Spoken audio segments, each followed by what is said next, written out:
નમસ્કાર મિત્રો, આજે થઈ છે 10 સપ્ટેમ્બર અને વાર થયો છે બુધવાર। આપણે આજના હાલના તાજા હવામાન સમાચાર જાણીએ તો મિત્રો, આજે મધરાત્રિથી જ ગુજરાતમાં ભારતીય હવામાન વિભાગે પાકિસ્તાન પર આવી ચૂકેલા મિની વાવાઝોડાને લઈને મોટી અપડેટ આપી છે। અત્યારે આવી રહેલી અપડેટની અંદર હજુ પણ મિત્રો સિસ્ટમ છે પાછલા 24 કલાકની અંદર નબળી પડીને વેલમાર્ક લો પ્રેશરમાં પરિવર્તિત થવાની હતી, પરંતુ આ સિસ્ટમ હજુ પણ મિત્રો ડિપ્રેશનની કેટેગરી સુધી કરાચીના ભાગો ઉપર વીજળીના કડાકા ભડાકા સાથે આપી રહી છે ધોધમાર વરસાદ। હવામાન વિભાગે મિત્રો જણાવ્યું છે કે શું અપડેટ આપી છે, અરબ સાગરમાં સિસ્ટમ આવ્યા પછી હજુ પણ આ વાવાઝોડું મજબૂત બનશે કે નહીં। એવામાં અત્યારે મિત્રો ફરી એકવાર નવા વરસાદી રાઉન્ડને લઈને થઈ જાજો તૈયાર। આવનારા દિવસોની અંદર મિત્રો ગુજરાતમાં જાણીશું કે કયા વિસ્તારમાં ગુજરાતમાં તૂટી પડશે અનરાધાર વરસાદ। મિત્રો હવામાન વિભાગે બંગાળની ખાડીમાં, આંધ્રપ્રદેશ, વિશાખાપટ્ટનમના ભાગોમાં નવા એક અપર એર સાયક્લોનિક વરસાદી સિસ્ટમ બનવાની તૈયારી શરૂ થઈ ચૂકી છે। બંગાળના મહાસાગરમાં બનનારા ચક્રવાતી પરિભ્રમણના કારણે ભારતના કેટલાક ભાગોમાં તો મિત્રો આવનારા દિવસોની અંદર વરસાદ શરૂ થશે। જાણીશું કે મિત્રો ગુજરાત રાજ્યની અંદર પણ આજના આ વિડીયોની અંદર કે આવનારા 10 અને 12 દિવસનું વાતાવરણ કેવું જોવા મળશે। મિત્રો આપણે જણાવી દઈએ તો હજુ પણ મિત્રો હવામાન નિષ્ણાત એવા અંબાલાલ પટેલ તરફથી ગુજરાત રાજ્યમાં નવા વરસાદી રાઉન્ડને લઈને, સાથે પરેશ ગોસ્વામી તરફથી પણ મિત્રો આવનારા એક અઠવાડિયાને લઈને નવા રાઉન્ડને લઈને શું આગાહી કરવામાં આવી છે, આપણે આ સાથે લાંબા ગાળાના અનુમાન વિશે પણ જણાવીશું, જેમાં હાથીઓ નક્ષત્ર, ચોમાસાની વિદાય, આ સાથે અંબાલાલ પટેલે તો આ વખતે મિત્રો ઇન્ડિયનના મિત્રો ખાસ કરીને હવામાન નિષ્ણાંત અંબાલાલ પટેલે તો મિત્રો ગુજરાતમાં વાવાઝોડા બનવાની પણ સંભાવના વ્યક્ત કરી છે। તમામે તમામ અપડેટોની સાથે હવામાન વિભાગની પણ મિત્રો આજની લેટેસ્ટ આગાહી વિશે જાણીશું। એ પહેલાં મિત્રો આપણે જણાવી દઈએ તો જે રીતે ખાસ મિત્રો ગુજરાતના વાતાવરણમાં આજે ફરી એકવાર ગરમી અને ઉકળાટનું પ્રમાણ વધશે। જો મિત્રો તમે ચેનલ પર નવા છો તો વિડીયોને લાઇક કરી ચેનલને સબસ્ક્રાઈબ કરવાનું ના ભૂલતા। અમે અત્યારે મિત્રો તમને ગુજરાત સહિત ભારતનું સેટેલાઇટ પિક્ચર દેખાડી રહ્યા છીએ। તમે જોઈ શકો છો મિત્રો ગુજરાત ઉપર અત્યારે ડીપ ડિપ્રેશન લેવલની વરસાદી સિસ્ટમ હતી, એ બંગાળની ખાડીમાંથી આવીને આ વરસાદી સિસ્ટમ જાણે મિત્રો ગુજરાતને ફરી એકવાર અસર કરશે કે પછી નહીં કરે। સાથે મિત્રો ગુજરાતમાં ફરી એક વખત જળબંબાકાર જેવી પરિસ્થિતિનું નિર્માણ પણ આવનારા દિવસોની અંદર થઈ શકે છે। હજુ પણ મિત્રો ખાસ કરીને કચ્છના ભાગો ઉપર વરસાદી આંકડા સામે આવી રહ્યા છે। ગુજરાતમાં સુઈ ગામમાંથી તો મિત્રો આખું ગામ છે પાણી બેટમાં ફેરવાઈ ગયું હતું। આ સાથે મિત્રો જે વિડીયો સામે આવી રહ્યા છે હજુ પણ પાણી છે મિત્રો ખાસ કરીને ગુજરાતમાંથી કહી શકાય કે આગામી કલાકો માટે હજુ પણ ધોધમાર વરસાદની આગાહી હવામાન વિભાગે પણ વ્યક્ત કરી છે। ગુજરાતમાં ફરી એક વખત જળબંબાકાર જેવી પરિસ્થિતિનું પણ નિર્માણ થઈ શકે છે। અત્યારે મિત્રો મધરાત્રિ દરમિયાન ગુજરાતમાં 2 થી 3 વાગ્યાના ગાળામાં ફરી એકવાર અમદાવાદ હવામાન વિભાગ તરફથી મિત્રો વાવાઝોડાની અપડેટ સામે આવી છે। આ સિસ્ટમ મિત્રો પાકિસ્તાનથી આગળ વધીને મિત્રો ખાસ કરીને પશ્ચિમ દિશા તરફ આગળ વધતી જોવા મળી છે। દક્ષિણ પાકિસ્તાનના ભાગોમાં હજુ પણ મિત્રો વરસાદી સિસ્ટમની અસરો વર્તાતી જોવા મળી છે। લો પ્રેશરના એરિયામાં પરિવર્તિત થયેલી આ વરસાદી સિસ્ટમ મિત્રો હજુ પણ ડિપ્રેશનની કેટેગરી ઉપર છે અને કરાચીના ભાગો પર આવી ચૂકી છે। અત્યારે હવે પછીની કલાકો માટે મિત્રો ફરી એક વખત અરબી સમુદ્રમાં આવેલી આ વરસાદી સિસ્ટમ કે જે અરબી સમુદ્રની અંદર આ સિસ્ટમ આવ્યા પછી મજબૂત બનશે, શું ગુજરાતમાં તેની અસર જોવા મળશે કે નહીં, જાણતા પહેલાં મિત્રો આપણે જણાવી દઈએ તો મિત્રો અત્યારે ઇન્ડિયન મોન્સૂન ડિપાર્ટમેન્ટ તરફથી ગુજરાત હવામાન વિભાગે પણ ગુજરાતના કયા વિસ્તારમાં વરસાદની આગાહી વ્યક્ત કરી છે। અહીં તમે મિત્રો જોઈ શકો છો, ખાસ કરીને તમારા મોબાઈલ સ્ક્રીનની અંદર આવનારા કલાકોને લઈને અરબી સમુદ્રની અંદર મિત્રો થોડીક ફરી એક વખત આ વરસાદી સિસ્ટમ મજબૂત બને તેવી સંભાવના જોવા મળી છે। ગુજરાત રાજ્યમાં મિત્રો આજે કયા વિસ્તારોમાં વરસાદની સંભાવના રહેલી છે એ જણાવી દઈએ।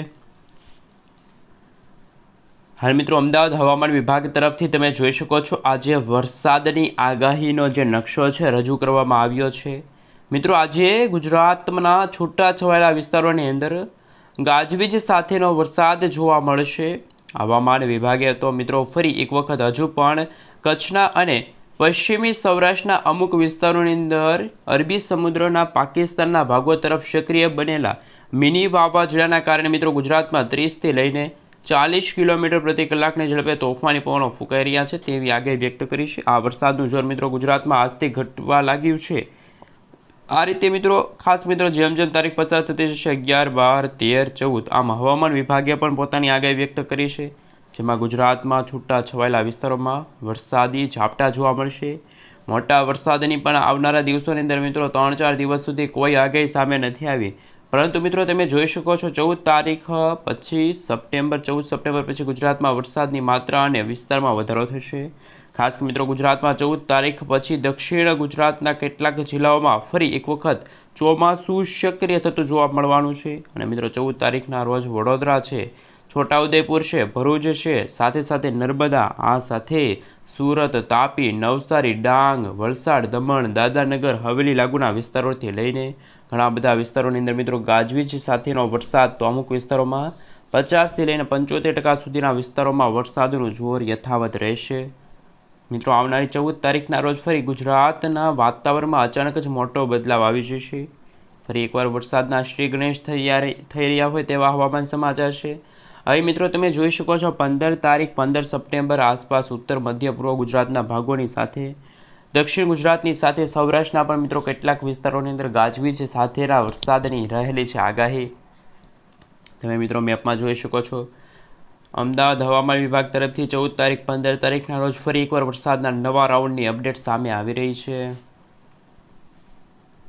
અહીં મિત્રો મોડલની અંદર જો વાત કરવામાં આવે તો બંગાળની ખાડીમાં ચક્રવર્તી પરિભ્રમણ અત્યારે પાકિસ્તાન લાગુના વિસ્તાર કરાચીમાં ડિપ્રેશન જોવા મળી રહ્યું છે. અહીં તમે જોઈ શકો છો કે ડિપ્રેશન અત્યારે હવે અરબી સમુદ્રની અંદર મિત્રો એન્ટ્રી મારતું જોવા મળી રહ્યું છે. અને આવનારી થોડી જ કલાકો સુધી, હજુ પણ આવનારી 12 કલાક સુધી આ ડિપ્રેશનની કેટેગરી સુધી રહેશે.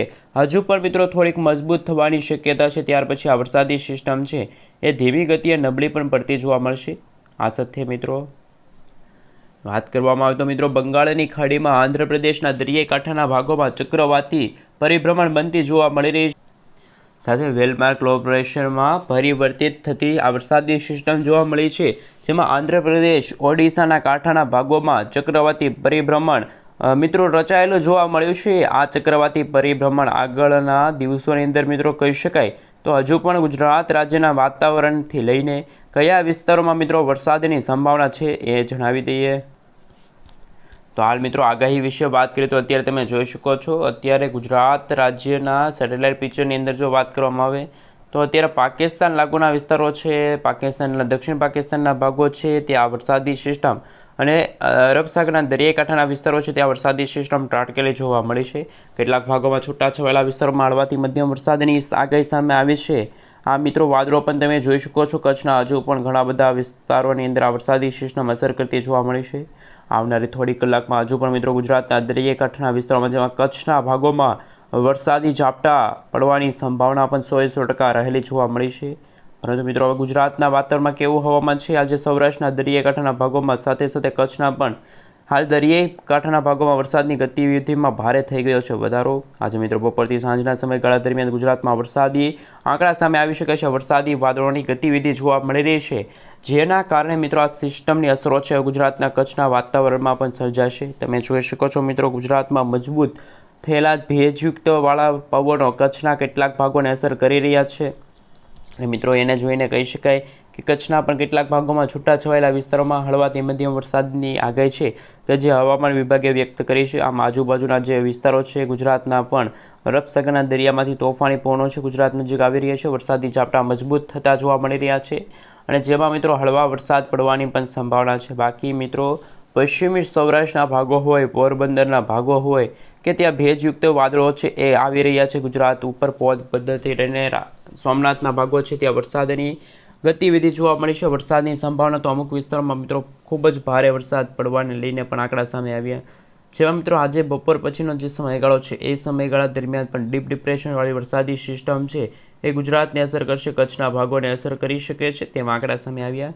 આ સાથે મિત્રો હળવા વરસાદી છૂટા છવાયેલા ગાજવીજ સાથેના વિસ્તારોની અંદર હળવાથી મધ્યમ વરસાદ, તો અમુક ભાગોમાં મિત્રો વીજળીના ચમકારાની સાથે ક્યારેક છોટાના પવનો પણ ગુજરાતમાં ફૂંકાતા જોવા મળી રહ્યા છે. હજુ મિત્રો ગુજરાતનું વાતાવરણ અસ્થિરતાવાળું જોવા મળ્યું છે। ગુજરાતમાં મિત્રો ચોમાસાની વિદાય જાહેર નથી થઈ। પરેશ ગોસ્વામી તો મિત્રો કહ્યું છે કે ગુજરાતમાં આગામી દિવસોમાં વરસાદનો એક નવો રાઉન્ડ શરૂ થવા જઈ રહ્યો છે। આ વરસાદી રાઉન્ડના કારણે ગુજરાતમાં ફરી એક વખત આકાશ પાતાળ એક થતું જોવા મળવાનું છે। ગુજરાતમાં ભારે મેઘ ખાંગા થશે। ગુજરાત આખું મિત્રો ફરી એક વખત પાણીમાં ડૂબતું હોય તેવા પણ હવામાન સમાચાર આવનારા દિવસોની અંદર જોવા મળશે। જે રીતે મિત્રો આંકડા સામે આવી રહ્યા છે, આ વાક્યસ્થાનથી આ વરસાદી સિસ્ટમ યુટર્ન લેશે અને ગુજરાતના વાતાવરણમાં પ્રવેશ કરશે, ત્યારે ગુજરાતમાં અતિશય ભારે વરસાદનો નવો રાઉન્ડ છે એ શરૂ થશે તેવા પણ આંકડા છે મિત્રો હવામાન વિભાગે વ્યક્ત કર્યા છે। એટલે કે મિત્રો હજુ પરેશ ગોસ્વામીએ કહ્યું છે કે ગુજરાતમાં ગરમીનું ઉકળાટનું પ્રમાણ ભારે વધશે। હજુ પણ મિત્રો ગુજરાતમાં 15થી લઈને 20 તારીખના સમયગાળા દરમિયાન નવી વરસાદી સિસ્ટમ સક્રિય થશે। ત્યાર પછી ગુજરાતમાં છે મિત્રો સાર્વત્રિક વરસાદનો રાઉન્ડ જોવા મળશે। કારણ કે મિત્રો તમે જોઈ શકો છો 15, 16, 17 તારીખના રોજ બંગાળની ખાડીવાળી વરસાદી સિસ્ટમ સીધી ગુજરાત રાજ્યને અસર કરશે અને ગુજરાતમાં ફરી એક વખત વાવાઝોડા સાથે વરસાદ છે મિત્રો ગુજરાતમાં ઘણા બધા ભાગોની અંદર જોવા મળશે। પરંતુ અત્યારે ગુજરાતનું વાતાવરણ બિલકુલ ચોખ્ખું છે।